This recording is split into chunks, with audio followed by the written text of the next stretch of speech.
നമസ്കാരം എല്ലാ മാന്യ സുഹൃത്തുക്കൾക്കും സിനിമ എന്ന ഈ യൂട്യൂബ് ചാനലിൻ്റെ ഏറ്റവും പുതിയ വീഡിയോയിലേക്ക് സ്വാഗതം. ഞാനിന്ന് നിങ്ങൾക്ക് മുമ്പിൽ വന്നിരിക്കുന്നത് മലയാളത്തിലെ ഇൻഡസ്ട്രി ഹിറ്റുകളെ കുറിച്ചുള്ള ഒരു നിങ്ങൾക്ക് എല്ലാവർക്കും അറിയാം, എൻ്റെ വീഡിയോ കണ്ടുകൊണ്ടിരിക്കുന്നവർക്ക് എല്ലാവർക്കും അറിയാം, ഇപ്പോൾ കുറച്ച് ദിവസങ്ങളായിട്ട് മലയാള സിനിമയിലെ ഇൻഡസ്ട്രി ഹിറ്റുകളെ കുറിച്ചുള്ള വീഡിയോസാണ് ഞാൻ ചെയ്തുകൊണ്ടിരിക്കുന്നത്. ഇതും അതുമായി ബന്ധപ്പെട്ടിട്ടുള്ള വീഡിയോസ് തന്നെയാണ്. ഇതിനകത്ത് ഞാൻ പറയാൻ പോകുന്നത് മലയാളത്തിൽ ഇൻഡസ്ട്രി ഹിറ്റുകൾ സൃഷ്ടിച്ചിട്ടുള്ള സിനിമകളിൽ അത്ര വലിയ സൂപ്പർ സ്റ്റാർ എന്ന് പറയുന്ന റേഞ്ചിലുള്ള നായകന്മാരല്ലാത്തവർ അഭിനയിച്ച ചിത്രങ്ങളും ഇൻഡസ്ട്രി ഹിറ്റുകളായിട്ടുണ്ട്. ആ ചിത്രങ്ങൾ ഏതാണെന്നാണ് ഈ വീഡിയോയിലൂടെ പറയുന്നത്. ഇപ്പോൾ നിങ്ങൾക്ക് പലരും എന്നോട് 2-3 വീഡിയോസിൽ എന്നോട് ചോദിച്ചു, നിങ്ങളിങ്ങനെ ഓരോരോ ഘട്ടങ്ങളായിട്ട് ഇടുന്നതിന് പകരമായിട്ട് ഒന്നിച്ചൊരു ഇൻഡസ്ട്രി ഹിറ്റ് ഇട്ടുകൂടെ എന്ന് എന്നോട് ചോദിക്കുകയുണ്ടായി. തീർച്ചയായിട്ടും ഇൻഡസ്ട്രി ഹിറ്റിൻ്റെ ഒരു വീഡിയോ ഞാൻ ചെയ്യുന്നുണ്ട്. അത് നാളെ തന്നെ നിങ്ങൾക്ക് ലഭിക്കുന്നതാണ്. പിന്നെ ഇങ്ങനെ കട്ട് പീസായിട്ട് ഓരോരോ വീഡിയോസ് ചെയ്യുന്നതിൻ്റെ ഉള്ള പ്രധാന കാരണം എന്താണെന്ന് വെച്ചാൽ, ഞാൻ എന്ത് വീഡിയോ ചെയ്താലും ഒരല്പം ലെങ്ത് കൂടുന്നതായിട്ട് എനിക്ക് തന്നെ ഫീൽ ചെയ്യാറുണ്ട്. അതിൻ്റെ പ്രധാന കാരണം ഇങ്ങനെ പറഞ്ഞുകൊണ്ടിരിക്കുമ്പോൾ അതൊന്നും കൺട്രോൾ ചെയ്യാൻ പറ്റാത്ത രീതിയിലാണ് പറഞ്ഞു പോകുന്നത്, അല്ലെങ്കിൽ ആ ഒരു ഫ്ലോയിലൂടെ പറഞ്ഞു പോകുന്നതുകൊണ്ട് സംഭവിക്കുന്നതാണ്. അപ്പോൾ ഇൻഡസ്ട്രി ഹിറ്റുകളുടെ ലിസ്റ്റ് എടുക്കുമ്പോൾ ഏകദേശം 20ഓളം സിനിമകളുണ്ട്. അതിനെപ്പറ്റി പറയും, ഓരോന്ന് പറഞ്ഞാൽ തുടങ്ങി കഴിഞ്ഞാൽ ചിലപ്പോൾ അതൊരു 2 മണിക്കൂർ വീഡിയോ ആയിട്ട് മാറും എന്നുള്ളൊരു ഉത്തമ ബോധ്യം എനിക്കുള്ളത് കൊണ്ടാണ് അത് എങ്ങനെയെങ്കിലും ഒരു 10 മിനിറ്റിൽ ഒതുക്കാൻ വേണ്ടി അതിൻ്റെ പ്രധാനപ്പെട്ട പീസുകളെല്ലാം എടുത്തിട്ട് ഇങ്ങനെ ഒരു 3-4 വീഡിയോസായിട്ട് ചെയ്യുന്നത്. എന്തായാലും ആ ഒരു വിഭാഗത്തിലെ ലാസ്റ്റ് വീഡിയോ ആയിരിക്കും ഇത്. നാളെ നിങ്ങൾക്ക് തീർച്ചയായിട്ടും ഇൻഡസ്ട്രി ഹിറ്റുകളുടെ ഫുൾ ലിസ്റ്റ് നിങ്ങൾക്ക് ലഭിക്കുന്നതായിരിക്കും. നമ്മളിപ്പോൾ സംസാരിക്കാൻ പോകുന്നത് ഏതൊക്കെ ചിത്രങ്ങളാണ് സൂപ്പർ സ്റ്റാർസ് ഇല്ലാതെ, അല്ലെങ്കിൽ ആ ചിത്രങ്ങളിലെ നായകന്മാർ ഒരിക്കൽ പോലും സൂപ്പർ സ്റ്റാർ റേഞ്ചിലേക്ക് എത്താതിരുന്ന നായകന്മാർ കൂടിയാണ്. അങ്ങനെ എടുത്തു പറയാനുള്ള കാരണം, ആ രാത്രി എന്ന് പറയുന്ന ഇൻഡസ്ട്രി ഹിറ്റായ ആ രാത്രി 1983 ഇൻഡസ്ട്രി ഹിറ്റായ ആ രാത്രി എന്ന് പറയുന്ന സിനിമയിലെ നായകൻ മമ്മൂട്ടിയായിരുന്നു. അന്ന് അദ്ദേഹം ഒരു സൂപ്പർ സ്റ്റാറോ മെഗാസ്റ്റാറോ ഒന്നും ആയിരുന്നില്ല. അദ്ദേഹം ഒരു നായകൻ എന്ന് പോലും പറയാൻ പറ്റാത്ത ഒരു റേഞ്ചിലായിരുന്നു അന്ന് അദ്ദേഹം നിന്നത്. അവിടെ നിന്ന് അദ്ദേഹം അങ്ങനെ ഒരു സൂപ്പർ ഹിറ്റ് ഉണ്ടാക്കിയെങ്കിൽ പിന്നീട് അദ്ദേഹത്തിൻ്റെ കരിയർ ഉയരുകയും അദ്ദേഹം ഒരു സൂപ്പർ സ്റ്റാർ മെഗാസ്റ്റാർ എന്നുള്ള റേഞ്ചിലേക്കൊക്കെ എത്തി ഇന്ന് നമ്മൾ കാണുന്ന മമ്മൂട്ടി എന്ന റേഞ്ചിലേക്ക് എത്തി നിൽക്കുന്ന നായകനാണ്. എന്നാൽ ഞാൻ ഈ പറയാൻ പോകുന്ന ലിസ്റ്റിലുള്ള നായകന്മാർ ഒരിക്കലും ആ ഒരു റേഞ്ചിലേക്ക് ഇതുവരെ എത്തിയിട്ടില്ല, അല്ലെങ്കിൽ അവരൊക്കെ പലരും മരിച്ചുപോയി. അവരൊന്നും മരണം വരെയും ഒരു സൂപ്പർ സ്റ്റാർ എന്ന് പറയുന്ന റേഞ്ചിലേക്ക് എത്താതെ പോയ നടന്മാരാണ്. മാത്രവുമല്ല, അവർ മലയാള സിനിമയിലെ എക്കാലത്തെയും മികച്ച നടന്മാർ കൂടിയായിരുന്നു എന്നൊരു കാര്യം കൂടി നിങ്ങൾ മനസ്സിലാക്കുക. എന്തായാലും ആ ലിസ്റ്റിൽ ആദ്യം നമ്മൾ എടുത്തു പറയേണ്ടത് എൻ്റെ മാമാട്ടിക്കുട്ടിയമ്മയ്ക്ക് എന്ന് പറയുന്ന ചിത്രമാണ്. 1983 റിലീസ് ചെയ്ത എൻ്റെ മാമാട്ടിക്കുട്ടിയമ്മയ്ക്ക് എന്ന ചിത്രത്തിലെ നായകൻ ഭരത് ഗോപി ആയിരുന്നു. ചിത്രം കളക്ഷൻ നേടിയത് 1,25,00,000 രൂപയാണ്. 1983 1,25,00,000 രൂപ എൻ്റെ മാമാട്ടിക്കുട്ടിയമ്മയ്ക്ക് എന്ന ചിത്രം കളക്ഷൻ നേടി. അതിനകത്താണ് ബേബി ശാലിനി മലയാളത്തിൽ ഹിറ്റാവുന്നതും പിന്നീട് അവരുടെ ഒരു കാലഘട്ടമായിരുന്നു. ഏകദേശം ഒരു 5-6 വർഷം ബേബി ശാലിനി ചിത്രങ്ങൾ തന്നെ മലയാളത്തിലുണ്ടായ ഒരു കാലഘട്ടം ഉണ്ടായിരുന്നു.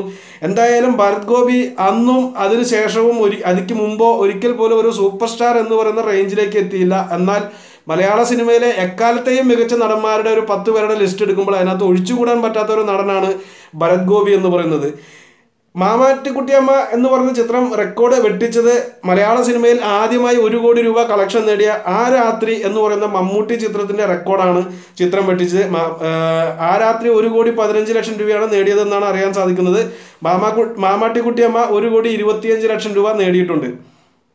ഈ ലിസ്റ്റിൽ നമ്മൾ രണ്ടാമതായിട്ട് എടുത്തു പറയേണ്ടത് മൈ ഡിയർ കുട്ടിച്ചാത്തൻ എന്ന് പറയുന്ന ചിത്രമാണ്. 1984 ഇറങ്ങിയ മൈ ഡിയർ കുട്ടിച്ചാത്തൻ ആദ്യ റിലീസിങ്ങിൽ തന്നെ 1,50,00,000 രൂപ കളക്ഷൻ നേടി. ആദ്യമായി മലയാളത്തിൽ 1.5 കോടി രൂപ കളക്ഷൻ നേടുന്ന ചിത്രമാണ് മൈ ഡിയർ കുട്ടിച്ചാത്തൻ.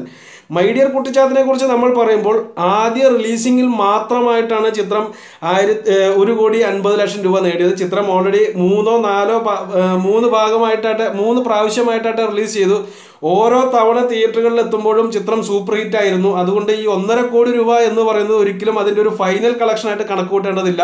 അതിൻ്റെ മൊത്തത്തിലുള്ള ഒരു കണക്ക് നമുക്ക് ഇതുവരെ ലഭ്യമല്ല. ഒരു സൈറ്റുകളിലും ഓരോരുത്തും തന്നെ ലഭ്യമല്ല. അതിൻ്റെ പ്രധാന കാരണം അത് പല ഘട്ടങ്ങളിലായിട്ട് റിലീസ് ചെയ്തു.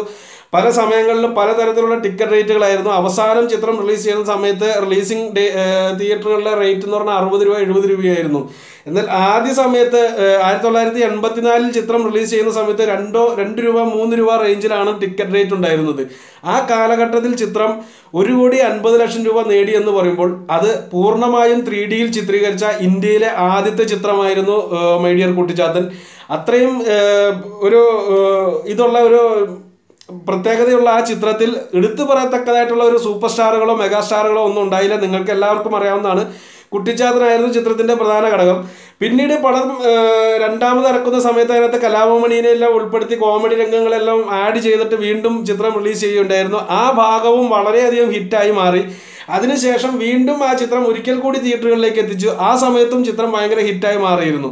എന്തായാലും ആദ്യ ഭാഗം റിലീസ് ചെയ്ത് 1.5 കോടി രൂപ കളക്ഷൻ നേടി ഇൻഡസ്ട്രി ഹിറ്റായി മാറിയ സമയത്ത് ചിത്രത്തിൽ സൂപ്പർ സ്റ്റാറുകളോ അല്ലെങ്കിൽ എടുത്തു പറയത്തക്കതായ താരങ്ങളോ ഒന്നും ഉണ്ടായിരുന്നില്ല.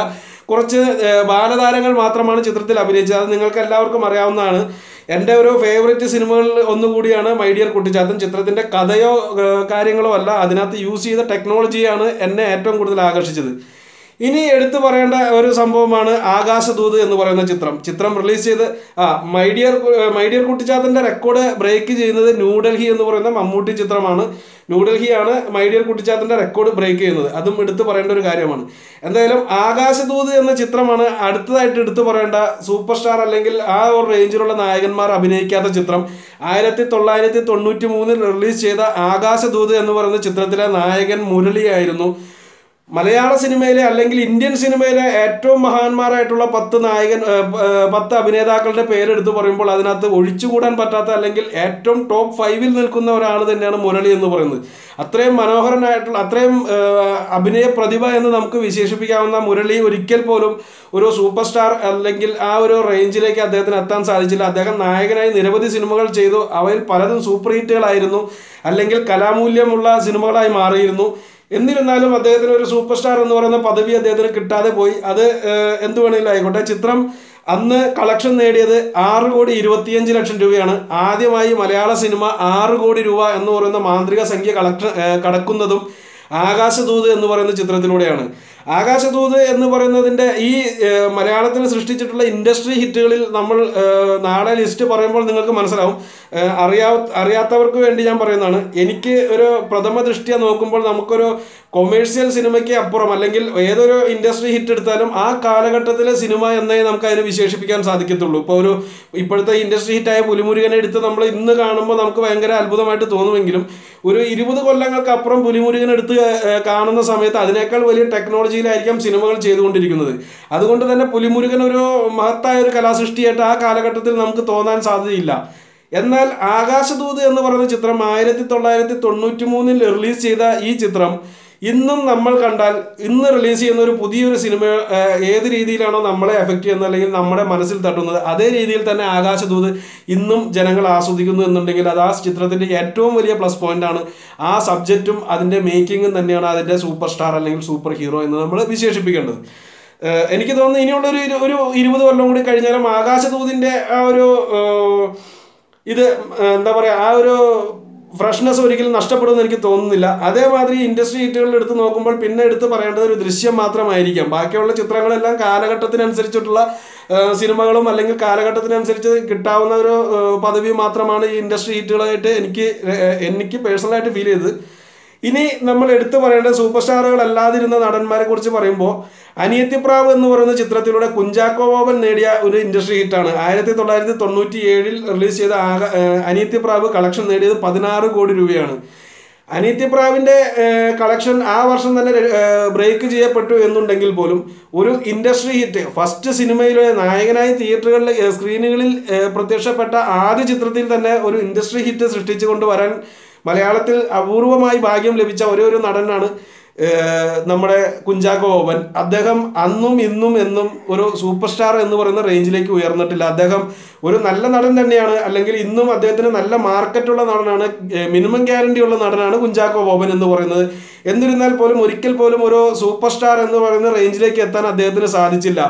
അനിയത്തിപ്രാവ് പോലുള്ള ഒരു ഹിറ്റ് സൃഷ്ടിക്കാൻ അദ്ദേഹത്തിൻ്റെ കോൺട്രിബ്യൂഷനേക്കാൾ കൂടുതലായിട്ട് അതിൻ്റെ സംവിധായകനായിട്ടുള്ള ഫാസിലിൻ്റെയും അതിൻ്റെ നല്ലൊരു തിരക്കഥയുടെയും പിന്നെ വർഷങ്ങൾക്ക് ശേഷം ശാലിനി എന്ന് പറയുന്ന പഴയ നമ്മുടെ ബേബി ശാലിനിയുടെ തിരിച്ചുവരവ് എന്നുള്ള കുറേ ഘടകങ്ങൾ ചിത്രത്തിലുണ്ടായിരുന്നു. ഇതെല്ലാം ചിത്രത്തിനെ ഹെൽപ്പ് ചെയ്തതോടൊപ്പം തന്നെ ഇവരുടെ കുഞ്ചാക്കോവൻ്റെ അഭിനയവും, അതുപോലെ തന്നെ കുഞ്ചാക്കോവൻ എന്ന് പറയുന്ന ആളും ഒരു പുതിയ ഒരു വ്യക്തിയല്ലല്ലോ മലയാള സിനിമയെ സംബന്ധിച്ച്. അദ്ദേഹം ഒരു നല്ലൊരു ഫാമിലിയിൽ നിന്ന് വരുന്ന ആ ഒരു പേരൊക്കെ ആ ചിത്രത്തിന് വളരെയധികം ഹെൽപ്പ് ചെയ്തു. എന്നുണ്ടെങ്കിലും ചിത്രത്തിൻ്റെ കഥയും അത് ജനങ്ങൾ സ്വീകരിച്ച മാർഗവും തന്നെയാണ് ചിത്രത്തെ സൂപ്പർ ഹിറ്റാക്കി മാറ്റിയതും, അല്ലെങ്കിൽ ഒരു ഇൻഡസ്ട്രി ഹിറ്റ് എന്ന റേഞ്ചിലേക്ക് മാറ്റിയതും. എന്തായാലും ഇത്രയും ചിത്രങ്ങളാണ് ഈ പറഞ്ഞ 1, 2, 3, 4 ചിത്രങ്ങളാണ് നമ്മൾ എടുത്തു പറയേണ്ടത്. അതായത് സൂപ്പർ സ്റ്റാറുകൾ ഇല്ലാതെ അഭിനയിച്ചിട്ട് പോലും ഇൻഡസ്ട്രി ഹിറ്റായി മാറിയ ചിത്രങ്ങൾ.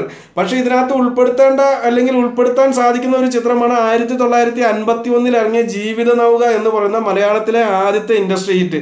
ചിത്രത്തിൽ തിക്കുറിശ്ശി സുകുമാരൻ നായരായിരുന്നു നായകനായിട്ട് അഭിനയിച്ചത്. എന്നാൽ പക്ഷേ അദ്ദേഹത്തിൻ്റെ കരിയർ എടുക്കുമ്പോൾ ആ ഒരു കാലഘട്ടത്തിൽ 50കളുടെ ആരംഭത്തിൽ അദ്ദേഹം ഒരു സൂപ്പർ സ്റ്റാർ എന്ന് പറയുന്ന റേഞ്ചിൽ തന്നെയാണ് നിലനിന്നത്. അതുകൊണ്ട് മാത്രമാണ് ജീവിത നൗക ഈ ഒരു ലിസ്റ്റിൽ ഉൾപ്പെടുത്താതെ പോയത്. ഓക്കെ, അപ്പോൾ നമുക്ക് ഈ വീഡിയോ ഇവിടെ അവസാനിപ്പിക്കുകയാണ്. അടുത്ത വീഡിയോയുമായി നമുക്ക് വീണ്ടും കാണാം. അപ്പോൾ അടുത്ത വീഡിയോ എന്ന് പറഞ്ഞാൽ വേറെ ഒന്നുമല്ല, മലയാളത്തിലെ ടോപ്പ് 10 അല്ല സോറി ഏറ്റവും കൂടുതൽ കളക്ഷൻ നേടിയ ഇൻഡസ്ട്രി ഹിറ്റുകൾ ഓരോ കാലഘട്ടത്തിലും വർഷസഹിതമായിരിക്കും നിങ്ങൾക്ക് മുമ്പിലെത്തുക. അപ്പോൾ അടുത്ത വീഡിയോയുമായി വീണ്ടും കാണാം. അതുവരെ നന്ദി, നമസ്കാരം.